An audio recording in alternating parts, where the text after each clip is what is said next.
Hi, and welcome to this live reading from Second Chance, the conclusion of the Flowers in December trilogy by Jane Suen, and this is presented by Itsy Bitsy Book Bits.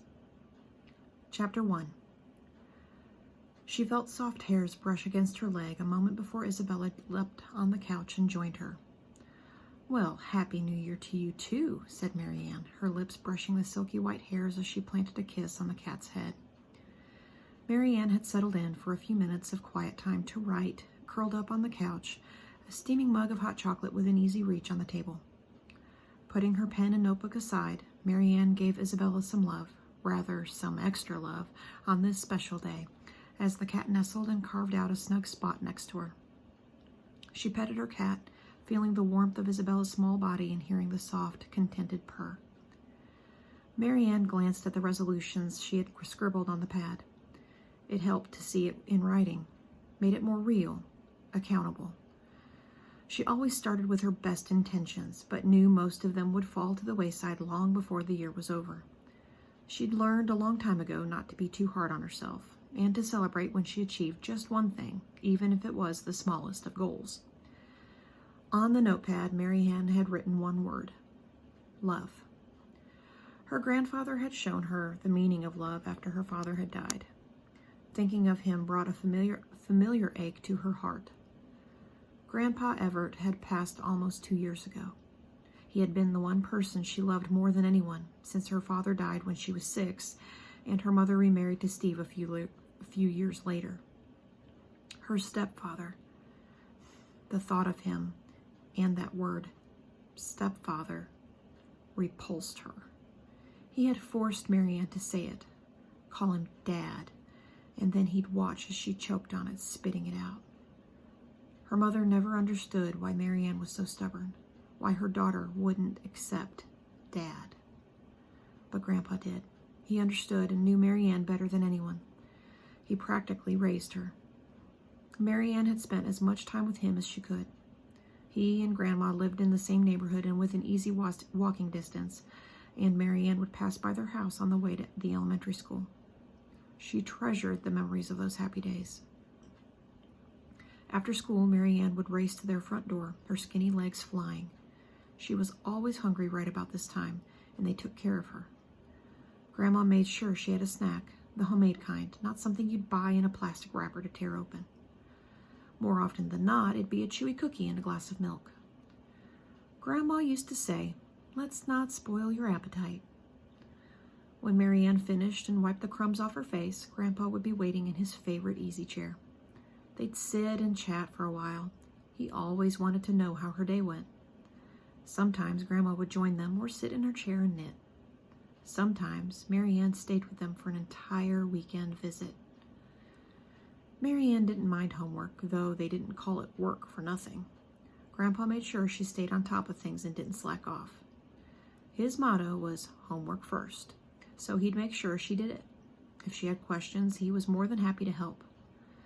Grandpa didn't lavish praises on Marianne when she did well in school, but he'd ask for her report card, taking his time to put on his glasses and look over her grades. The most he ever said was, "Good."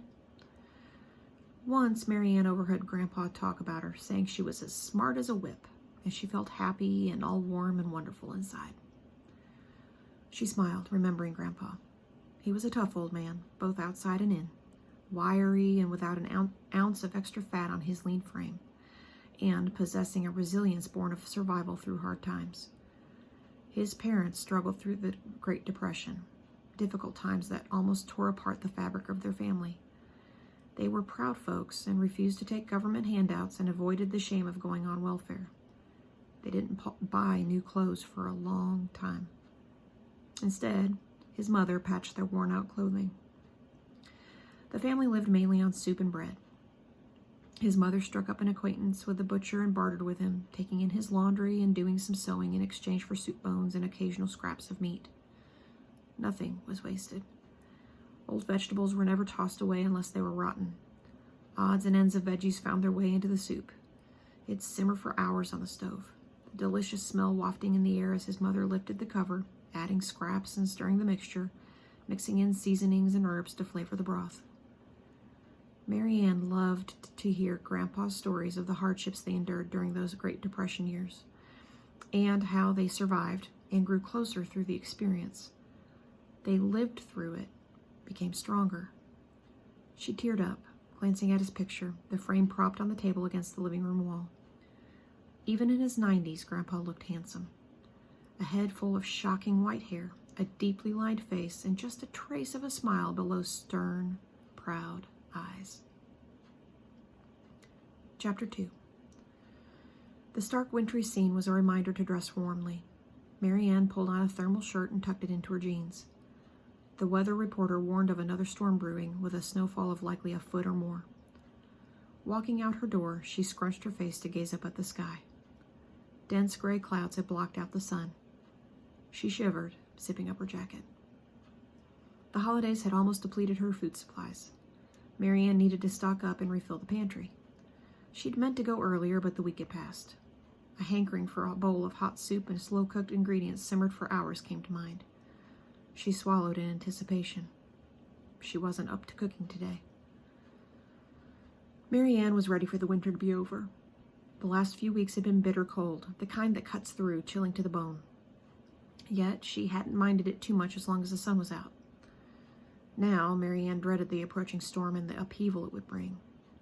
It was best to reach the market before another stampede cleared the shelves. She should be getting used to the weather by now, living in this small mountain town. When Mary Ann opened the flower shop in Rocky Flats, she became a member of its business community and the town itself. Connor's mom and the other folks she met had welcomed her warmly. Mary Ann got to know them when they ordered flowers for birthdays, graduations, jobs, marriages, holidays, occasions for celebrations, as well as for get-wells and the passing of life. This time of year especially, home, family, the meaning of life, and Christmas brought back fond memories for Mary Ann of her childhood with her father, those years she had with Grandpa Everett and Grandma, the happy days of long ago. Memories tugged at Mary Ann's heart and transported her to a time and place that was magical so many years ago, to the life she'd had as a child, the joys she'd experienced. This quaint and charming town had brought back those special memories. Mary Ann stopped by the grocery store for essential staples: coffee, eggs, milk, cheese, bread, and to be sure, something for Isabella. Quickly maneuvering down the familiar aisles, Mary Ann got her shopping done before the rush. The fresh market was her next stop. Mary Ann occasionally shopped at this place for healthy prepared food and organic produce. Today, she fixated on soup. Pushing her cart to the counter, she eyed the selections: navy bean and vegetarian chili. There was nothing like a nutritious, hearty bowl of soup, and theirs was blue ribbon quality. A little pricey, but totally worth it. Mary Ann bent down to read the list of ingredients. "Mary Ann," a masculine voice called out. She almost jumped. Immersed in her thoughts, she hadn't expected to run into anyone. The voice sounded familiar. He dashed toward her, crossing the gap in quick strides. Straightening up, she hid her fluster. "Connor," she said, blinking and trying not to stare. "Yours truly," said Connor. He grinned, his hands touching his chest as though to hide his racing heartbeat. The market logo was displayed across the front of his green apron with monogrammed leaves. Mary Ann blushed. "You haven't left town?" she stuttered, apparently suddenly interested in the apron. "Still here." "What about your job in the city? Your home there?" It took a moment for Mary Ann to digest this. Connor was still here.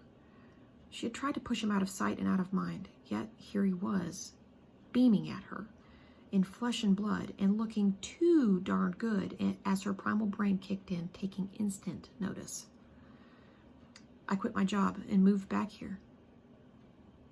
"But why?" She kept her tone neutral as she glanced at his face, searching for clues. "I decided to put the big city life behind me, for good." Hearing this news, Mary Ann's stomach fluttered. He'd left the city for good? She felt as if she stood at a crossroad, wavering between going straight or turning left or right. Her logical brain took over her thinking. Remember what what happened when you let your guard down, opened your heart? Emotions swirled, stirring up the anger, the hurt, the disappointment. So you came back to stay. I'm at my parents' house, said Connor. With Tom, he added. The mention of Connor's orange tabby cat brought a slight curl to her lips and then a bit of a frown as Marianne recalled his worries about Tom. Connor had come back from the city and they had last talked on Christmas Eve about taking Tom to the vet. Did you take Tom to see Doc Carlson? She asked, concern in her voice. Doc gave us the first available appointment and saw Tom right away. He puts his animal patients first, even during the holidays, said Connor, taking a deep breath. He's a skilled diagnostician, sharper than the other vets I took Tom to. You were lucky to have Doc Carlson in this small town. He has his fingers on the pulse and knew what was wrong. Is Tom better now? She didn't have to ask, judging from the cheery grin Connor threw her. This unexpected run-in took her by surprise. Just like the last time she saw him on Christmas Eve when Connor popped into the flower shop after not hearing from him for 4 months when he went back to the city after his mother's funeral in town. She pursed her lips, a wisp of anger creeping back. Doc told me animals can grieve. Tom was my mother's constant companion. Mom loved her orange-striped tomboy dearly. After a moment of silence, Connor brushed a piece of fuzz off the apron, adjusting the strap. Doc said the cat would have sensed my grief, too. Marianne shook her head. This was not the place to give him a piece of her mind. The holidays had calmed her, took some sting out of her seething anger. Besides, Connor had apologized and seemed genuinely sorry. But was she ready to forgive him? Chapter 3. Marianne. His voice was soft. Seeing her again took Connor back to that day when they had met at the flower shop. The petite brunette who had greeted him was professional and poised, yet compassionate. Marianne had made the flower arrangements for his mother's funeral, selecting the white flowers which were his mother's favorite color. That beautiful girl with the radiant smile had warmed Connor's heart in the dark days that followed, and she'd been his strength when he was weak with grief. You enjoy working here? She finally asked. It's good. I'm usually in the back in the kitchen, not full-time, just a few hours when they need me. You're right at home in the kitchen, said Marianne. She recalled the time he had invited her, Mrs. Rayner, his mother's dear friend and neighbor, and the pastor and his daughter Eva over for dinner. It was his way of thanking them for being a part of his mother's life and afterward the beautiful funeral service. He had even invited Isabella to meet Tom. Marianne had never known a man who was so comfortable in the kitchen. Connor had explained iota to his mother, who taught him how to cook when he was so small he had to stand on a step stool to watch her. I'm the soup cook, preparing vegetables from what we have in the market, picking those that are older and using them up first. He ventured a smile. They make tasty broths, and I make them just like my mother did. She stepped up to the counter and scrutinized the day's soup offerings. Which one do you recommend? Marianne held a sturdy paper-to-go container in her hand. He leaned in, squinting at the labels. Connor had put them on himself. It was an excuse to move closer to Marianne. What are you in the mood for? Something hearty and fulfilling. He resisted the urge to tell her he could hold her warmer up right here and now in the middle of the store. Do you like red or white? Marianne laughed. We're talking about soups, not wine, right? Connor loved to see her like that. The way Marianne's beautiful brown eyes lit up, the tiny crinkles at the edges, the way her perfect lips parted, the cute dimples appearing on her cheeks. He'd never tire of looking at her. Her face, her smiles, her laughter. He picked up the ladle and stirred the bean soup, hoping she wouldn't notice the shaking in his hand. She studied the bean soup before answering, and watching the contents swirl, dispersing the navy beans that had settled to the bottom. Tonight, I have a hankering for a rich red soup. Connor pointed to the vegetarian chili. This fits the bill. It's tasty and thick, and a tomato base packed with red beans, onions, celery, bell peppers, and meatless crumbles. Not too spicy or hot? Green chili's hot enough? Teased Connor. Marianne's eyes widened. Just kidding. Marianne glanced at the chili, then smiled. Okay, I'll try this. You'll like the chili, said Connor with a wink, reaching for the container in her hand. He filled it and popped on a lid. As he handed her the soup, his fingers brushed hers lightly. Their eyes met and locked in a gaze. Her touch, her eyes, her blush. He was smitten all over again.